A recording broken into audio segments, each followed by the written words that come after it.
Le mois de Nissan est très spécial. D'un côté, c'est le mois de la Géoula, de la délivrance, des Nissim, des miracles qui s'appelle Nissan. Mais d'un autre côté, c'est aussi le mois de la Avoda, du travail, du service. Va'avadta et avoda zo bachodesh azé. Tu feras ce travail-là d'Avka précisément dans ce mois-ci. C'est aussi le premier Nissan qui a été établi, le Mishkan, l'endroit du service, l'endroit du travail par excellence. Et a priori, c'est deux concepts qui s'opposent, la liberté d'un côté et le travail de l'autre. Normalement, on pourrait se dire, celui qui est libre, c'est justement celui qui n'a pas besoin de travailler, ou que le travail, c'est quelque chose qui m'a servi, mais pas qui vient me libérer. Mais c'est pas si simple, parce qu'il y a deux types de liberté. Il y a la liberté et la liberté. La liberté extérieure à moi qui, elle, n'est pas un travail. Il faut juste qu'on me laisse faire ce que je veux quand je veux. Et la liberté intérieure, c'est-à-dire quelque part se libérer de soi-même, de mes addictions, de certaines pensées, de toutes sortes de conceptions. Et ça, c'est beaucoup plus dur. Et ça, c'est un travail. Et c'est justement le travail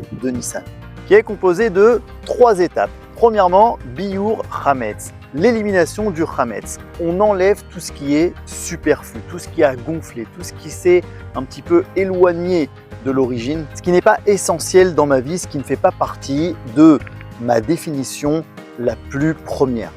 Deuxièmement, et ça se complète, c'est achilat matzah, c'est-à-dire manger la matzah, manger ce pain qui est complètement fidèle à lui-même, qui n'a que lui, qui n'est lié qu'à l'essentiel. Et troisièmement, c'est le korban pessar, cet agneau, c'est un jeune mouton. On doit sacrifier le mouton qui est en nous, c'est-à-dire le côté suiveur, celui qui suit le troupeau sans vraiment se poser de questions. On doit sacrifier ce côté-là de notre personnalité pour arriver vers la liberté. L'agneau, c'est aussi le symbole de la faiblesse. Et tout comme un agneau, on a un côté un petit peu en nous, un petit peu victimaire comme ça. Je ne peux pas, je suis faible, j'y arriverai pas. Ça aussi, il faut le sacrifier. Et puis l'agneau, c'était aussi le dieu des Égyptiens, c'est-à-dire l'idole de la culture de laquelle on veut justement sortir.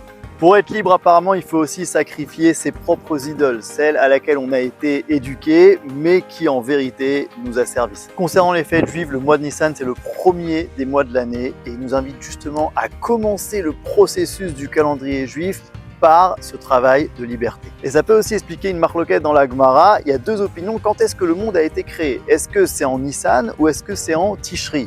Une explication que j'avais entendue, c'est qu'en vérité, en Nissan, c'est le potentiel et en Tishri, c'est le réel. C'est-à-dire qu'en Nissan, c'est la volonté de créer le monde. Tout est encore en théorie, tout est encore parfait, tout est encore dans l'idéal. Et en Tishri, alors ça commence à se réaliser réellement. Pendant le mois de Nissan, on veut se relier à notre idéal avant de commencer à pouvoir se réaliser.